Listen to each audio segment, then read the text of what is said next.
नमस्कार मित्रांनो, स्वागत आहे आपल्या यूट्यूब चॅनलवरती। तर आपण आज जाणून घेणार आहोत दोन सिद्धांताबद्दल जे कुठे एक्सप्लेन केलेत, आयुर्वेदामध्ये एक्सप्लेन केले। दोन सिद्धांत कुठले आहेत? सामान्य सिद्धांत, विशेष सिद्धांत। आता सामान्य सिद्धांत काय? वृद्धी सामान्य आहे, वृद्धी सामान्य आहे म्हणजे वृद्धी होते कशाची? समानची। आता समान क्वालिटी जे समान आपल्या बॉडीमध्ये जे गुण आहेत तेच घेतल्यावर ती वृद्धी होते। म्हणजे जर हाडकुळ माणूस असेल, हाडकुळ त्याला जर जाड व्हायचं असेल तर चिकन मटन मांस खाल्लं, मांसानं वर्धते। म्हणजे मांस खाल्लं तर मांस वाढतं शरीरामधलं।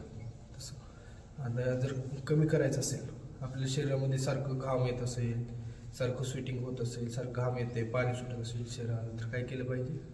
वृक्ष गुण खाल्लं पाहिजे। वृक्ष म्हणजे कसं? ते ड्राय करणार आहे। ड्राय करणार म्हणजे कुठलं? वातवर्धक आहार खाल्ला पाहिजे। वातवर्धक म्हणजे लघु शीत चिवडा वगैरे खाल्लं तर घाम वगैरे कमी होईल। कसा कमी होईल? कारण बॉडीतल्या स्निग्ध गुणाच्या विरुद्ध आहे ते, विशेषस्तू विपरीत, अपोजिट आहे ना, वेगवेगळ्या क्वालिटी, मग ते आपोआप कमी होईल। जर कमी झालं तर आपोआप घाम कमी होईल, असं होते। हे दोन आयुर्वेदामध्ये सांगितलेले सिद्धांत आहेत। समजा आता तुम्हाला जुलाब लागले, तर जुलाब लागल्यावर काय करायचं? जुलाब लागले म्हणजे शरीरातून पाणी जास्त कमी पडते, पाणी निघते, मग काय होतं? स्निग्धता वाढली असणार शरीरात। ती जर स्निग्धता कमी करायची असेल तर वातवर्धक आहार घेतला पाहिजे। वातवर्धक आहार कसा घेणार तुम्ही? काय खाल्लं पाहिजे? तत्र वृक्ष लघु शीत खर सूक्ष्म चल अनिल।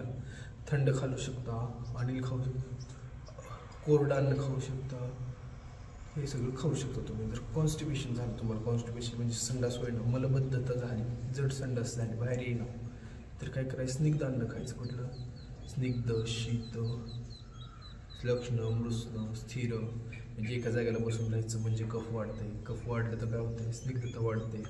स्निग्धता वाढल्यावर आपोआप ते बाहेर येते। एवढं सगळं करायचं तुम्ही, आपोआप ते बाहेर यायला मदत होते।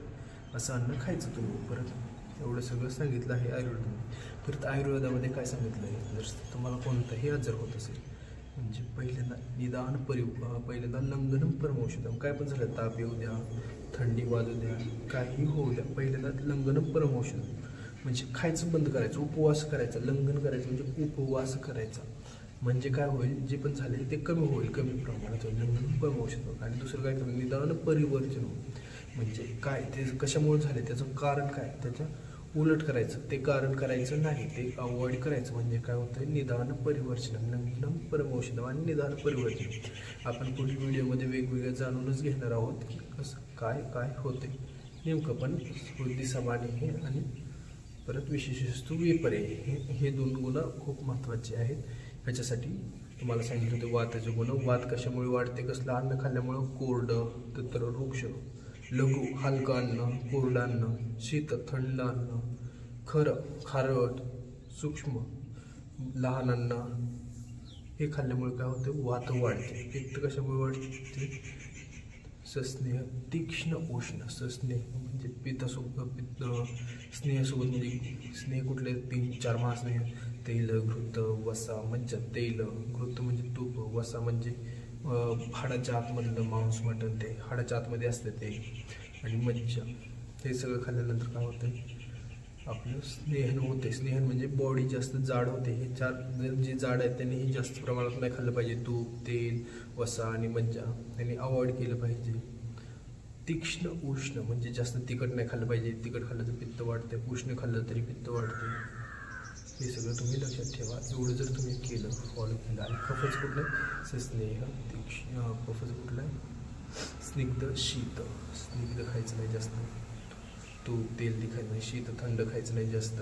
बघा तुम्ही शीत बघितलं, वातामध्ये होतं, पित्तमध्ये होतं, दोन्हीमुळे वात पण वाढते, शीतमुळे कफ पण वाढते, दोन्ही वाढते। वात आणि कफ वर्धक आहे शीत, स्निग्ध शीत। गुरुमंद, जास्त पचायला जड असलं की कफ वाढते। कफ जास्त पचायला जड का असते? चिकन, मटण, पनीर खाल्लं तर ते पचायला जड असतं, त्याच्यामुळे काय होते?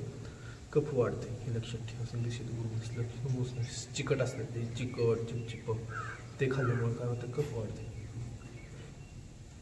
मृदू स्थिर, जास्त मृदू अन्न म्हणजे लगेच तुटणार असं अन्न खाल्लं तरी पण कफ वाढते। जर तुम्हाला एवढं लक्षात ठेवलं तर आपोआप तुम्ही खूप जास्त सुधारणा करचाल, एवढंच लक्षात ठेवा। आणि आयुर्वेदाबद्दलचे असे टिप्स जाणून घेण्यासाठी चॅनलला लाईक, शेअर आणि सबस्क्राईब करा। थँक्यू।